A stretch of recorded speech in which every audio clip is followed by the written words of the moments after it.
So a lot of this we've been through from Scott's talk and John's talk: reasons for considering focal therapy, patient selection, technical issues, efficacy. Is 4 question marks enough? I don't think so. And monitoring post focal therapy. So why do we consider focal therapy? Well, screening is diagnosing a lot of favorable risk disease with a very low disease burden. These are appropriate for active surveillance. Not everybody wants active surveillance. Acceptance is increasing markedly. Even back in 2013, it was up to about 40%. For a lot of patients, whole gland definitive treatment may be excessive. It's associated with toxicity. We have much improved imaging modalities to define the disease burden. And the other thing is the natural history is driven, or tends to be driven, by the index lesion. If we can find it, it's usually the largest lesion, which makes it easy, but the highest grade is, needs to be taken into consideration.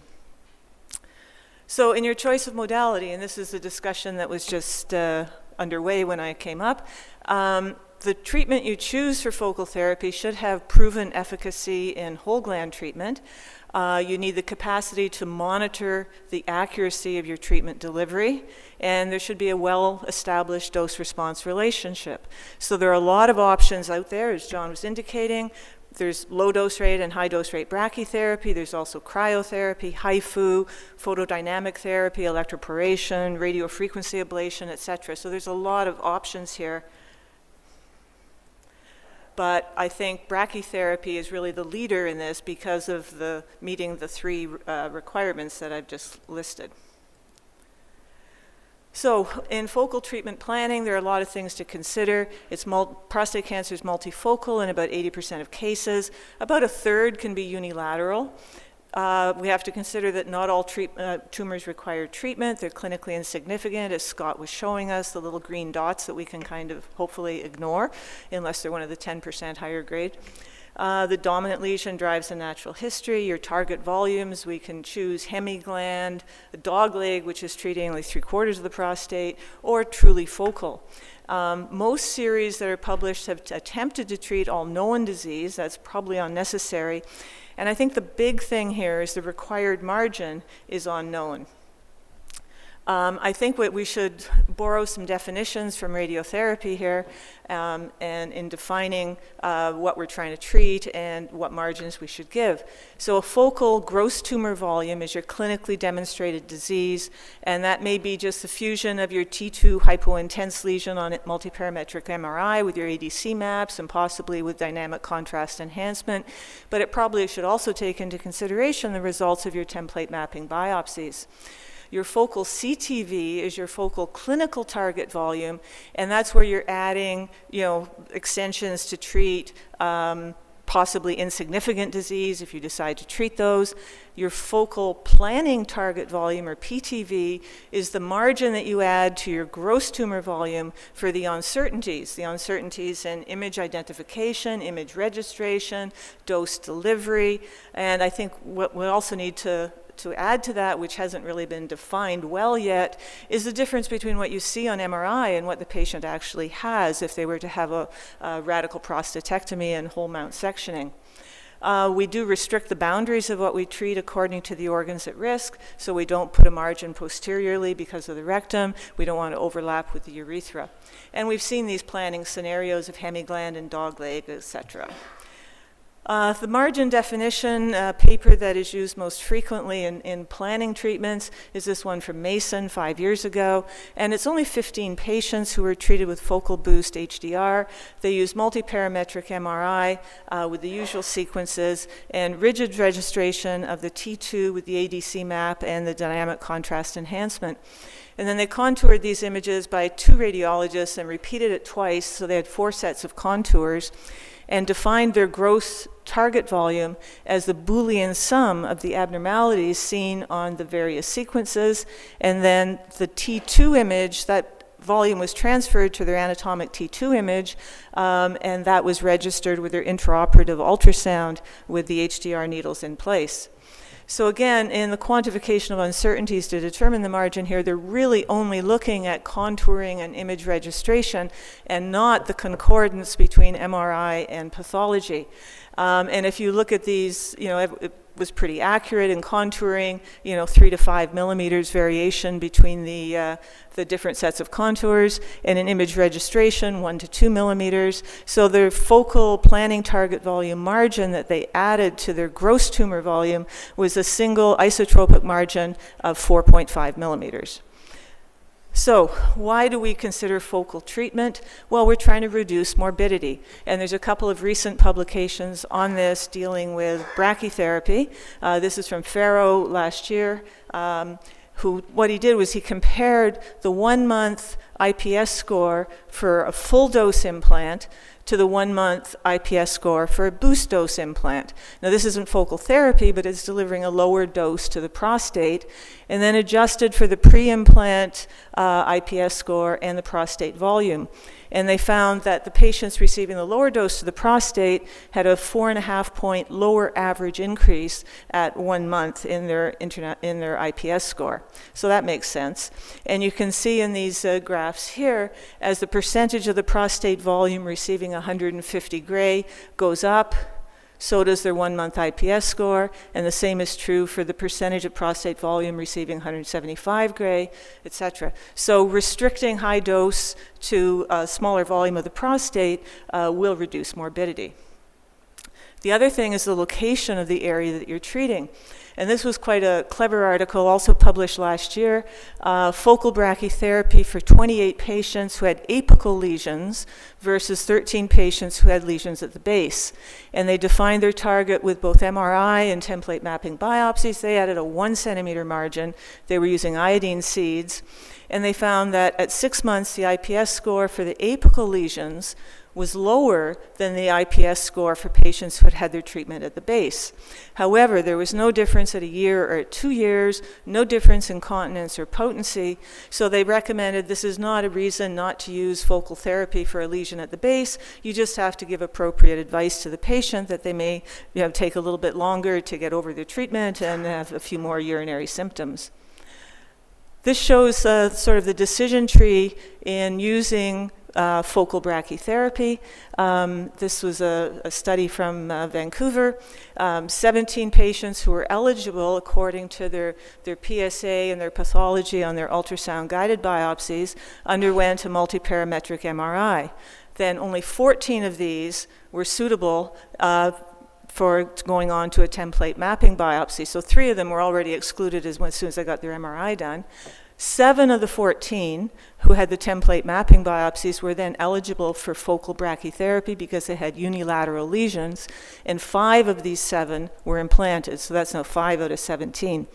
The focal PTVs were pretty small, about 5 to 13 cc's, anything from 16 to 43% of the prostate volume. Few needles, 6 to 9, few seeds, 15 to 30. This is interesting. The post-implant dosimetry V100, which is the percentage of the target receiving 100% of your prescribed dose, was 88 to 94%. Now this is sort of moderately good to kind of not so good results if you were doing a whole prostate implant. We like our V100s to be in the 95 to 98% range. That's when we're treating the whole prostate. And that 2 to 3 or 5% that we're missing is probably prostate that we don't really need to treat anyway. If your V100 in focal treatment is only 85% or 90%, you're missing stuff that you really did need to treat. So I think we need better accuracy than this. As expected, the dose to the rectum, the dose to the urethra was very, very low. They also followed these patients up with a 12-month multiparametric MRI, and only 1 still had anything that was the least bit suspicious with a PIRADS 3 lesion, and the others were fine. This is the kind of plans they used. One was essentially a hemigland, the others were more focal. This is the case that I did, focal salvage. You can see the lesion here on the T2. This is a man who had a previous 74 gray over 10 years ago. Current PSA was rising. It was up to 3 with a doubling time of a year. Staging was negative. So we did the multiparametric MRI. That was the site of recurrence confirmed on biopsies. You can see it on the diffusion weighted imaging, and you see the big scary black hole on the ADC map. And this was the plan that was developed. The gross tumor volume was 3 cc's. With a margin around it, it was 11. We only needed 11 needles and 33 seeds, but we got very good coverage and very little toxicity. This is a report from Lang in the UK on hemigland low-dose rate brachytherapy, 22 patients, and compared it to 120 whole gland controls. I again identified the target with multiparametric MRI and template mapping biopsies. The patients were all low and intermediate risk prostate cancer, PSAs less than 15, Gleason 7 or less, prostate volumes under 60 cc's, seed activity 0.5 mu, and he used a combination of peripheral strands and mixed seeds placed centrally. There's a couple of interesting things here. If you're using intraoperative dosimetry, you'd better aim high because there's a 20 gray difference between what you think you're giving intraoperatively and what your postoperative dosimetry actually shows. So that's something to keep in mind. When you compare the hemigland treatments to the whole gland treatments, the urinary dose and the rectal dose are both about 20 gray lower with the hemigland treatment. So that kind of is expected. The big saving here was on the contralateral neurovascular bundle, which got much, much less dose than it did on the ipsilateral side of the treatment. And this shows how they did their plans. Some of the seeds had to be implanted in the contralateral gland in order to get coverage. But by and large, this is an easy way of doing things. And if you have to come back and treat the other side, it's easy to match. So what are the long-term outcomes? Well, that's what's really lacking here. But there's one paper that I want to highlight. And this is not in print yet, but it's been e-published. Nguyen's groups 20 years ago started a program of partial prostate low-dose rate brachytherapy for T1C tumors, 350 men. It was either Gleason 6 or Gleason 3+4. And what he was doing was implanting to the MR-defined peripheral zone. The median follow-up is now 8.5 years. The 10-year biochemical disease-free rates for low-risk disease are 50%. For intermediate risk disease, 33%. And they said, well, you've still got this transition zone that's not been treated, it's producing PSA, we can't use that. So they added a velocity component to their definition of failure, and even with that, the disease-free rate for intermediate risk disease is like 50%, and low risk 75%. I mean, this is no better than surveillance. The 10-year local failure rate was 22%, and with well-performed brachytherapy, it should be less than 3. And the 12-year distant metastatic rate for intermediate risk disease is 16%. And I think this is a very important cautionary tale. Both low-dose rate and high-dose rate brachytherapy provide highly effective treatment, and when well done, there's very, very little serious morbidity and a highly acceptable quality of life. Surveillance for non-lethal prostate cancer, which doesn't need treatment, is widely accepted and increasing. And I think we have to be very, very careful in de-escalating treatment for those who require cure. Now, Nguyen's study used a 0.5 T MRI to treat the peripheral zone. This would have missed identifying anterior lesions. It would have missed probably lesions that were straddling the peripheral zone into transition zone. And I think we can do better now with our current protocols, with better multiparametric MRI imaging, but we have no long-term follow-up. And these abysmal results from this trial that started 20 years ago need to make us very careful about what we're doing with focal therapy. These are the graphs from that, and the green is low-risk disease, the red is intermediate risk. You can see the metastatic rates here for intermediate and low-risk disease. Out at 15 years, they're approaching 20%, and this is the corresponding use of androgen deprivation. So that treatment didn't do these men any good at all. Okay, with brachytherapy, what level of accuracy is achievable? I think HDR has an advantage here, a potential advantage over a seed implant.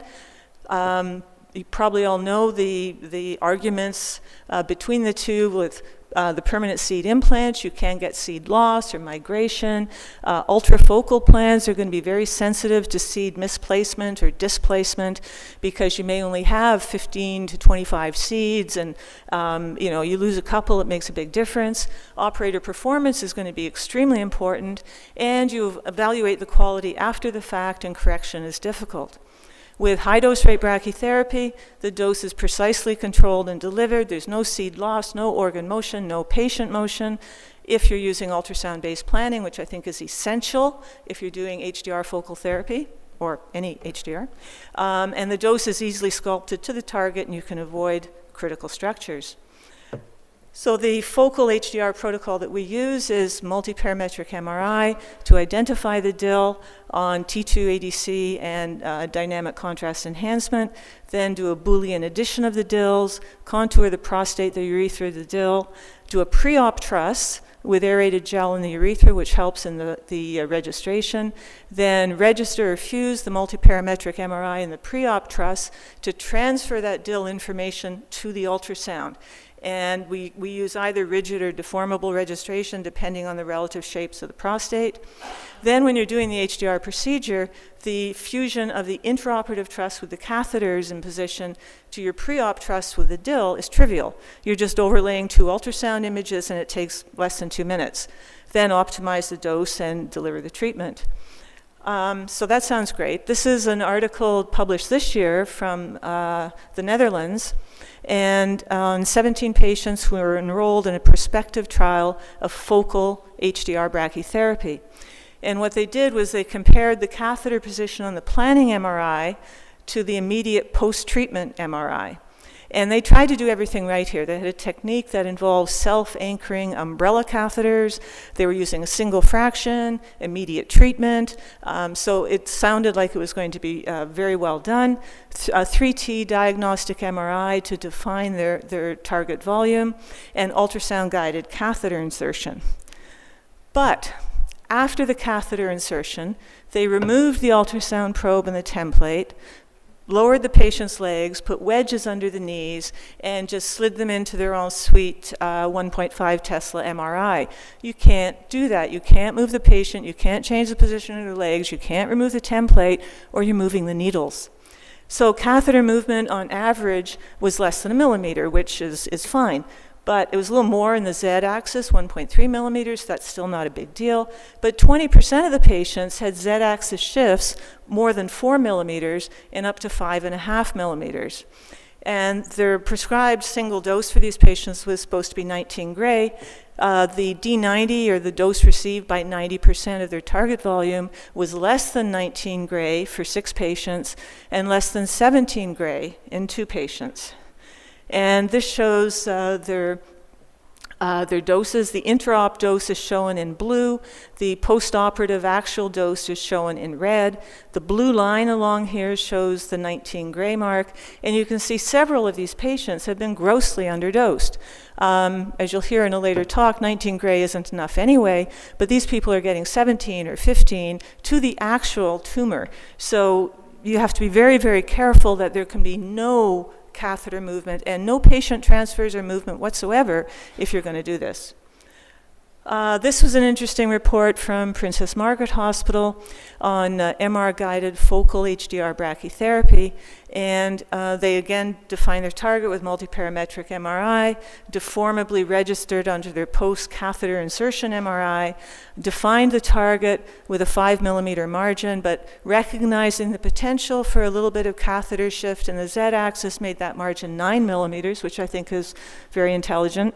The prescription aim was 2 fractions of 16.5 gray, or a single 24, which is getting up there and is probably an adequate dose. But what they wanted to find was how many patients could get that single 24 gray, still respecting the doses to the organs at risk, and how many had to have 2 fractions. So 7 out of their 20 patients could be converted to a single dose because the plan was perfect and didn't exceed any organ at risk constraints, and most of the others had to have 2 gray. So these are the constraints. They used about 11 needles, or they inserted 11, but they ended up only using an average of 4 to deliver the treatment. GTVs were small, less than a cc. PTVs, median was 5. Again, that's very small, but ranged up to 20. And this just shows an example at the bottom here of a 1 fraction plan. The lesion and its margin are well away from the urethra. There's good space from the rectum, so you could deliver the 24 gray quite easily. This is a bigger lesion, extends further along towards the midline, so there's more rectal exposure. So that one they did it safely in 2 fractions. And this one they couldn't treat at all because it was all along the posterior aspect, and they just couldn't make the rectal dose constraints. Next problem with focal therapy is defining success. There's no validated PSA outcome, so they do need active monitoring, just as if you were doing active surveillance, because there can be significant disease that was not detected before you gave your treatment, and that's going to continue to grow and eventually become important. There can be residual disease in the treated area from failure of your treatment, and so there can be cancer progression. So biopsy of both treated and untreated areas is mandatory. There is probably a role, well, there's certainly a role for multiparametric MRI, but that requires further validation. With focal brachytherapy, we have to keep in mind that multiparametric MRI is imperfect. Expertise is evolving. The data on correlation with pathology is just coming forward. Most of the reports are from large, high-volume centers with a lot of expertise, and this may not translate directly into the community. I get my multiparametric MRIs done in 2 places, at our local hospital, where the radiologist has done a 1-year fellowship in multiparametric MRI for prostate cancer. She's great. She's the only one I trust. The other ones are in a private MRI facility, and I don't even read his reports anymore. They just get thrown out because they're just not relevant. Focal LDR is a single, brief outpatient procedure, but the implementation is very, very sensitive to accurate seed deposition. It can be a very, very good treatment, but it takes a lot of skill. I've done over 2,000 seed implants, and it scares me. HDR is easier to sculpt the dose precisely, but does require fractionation in the majority of cases. So you're either doing 2 implants a couple of weeks apart, which is my preference, or if you're giving 2 fractions from the same implant, you have to check your catheter position and reposition everything before your second fraction. And again, because of the limited margins, you cannot allow any shift of the treatment catheters. So recommendations for focal therapy after all these caveats, they need to have clinically significant disease in just preferably 1 area of the prostate. Accurate localization is essential. We use multiparametric MRI, but combine that with your pathology from template mapping biopsies. The follow-up and monitoring has to be as if they were on surveillance because they're still untreated parts of the prostate. So this is going to include biopsies of both treated and untreated areas. The optimal technology for focal therapy has not been determined, but both LDR and HDR, I think, are very, very good candidates for this. The planning issues, such as margin determination, I think are still really unknown. We can define our uncertainties in contouring and registration and things like that, but the uncertainty in correlation with your actual pathology is much greater. And finally, the level of evidence is still very low concerning disease control and survival. Thank you.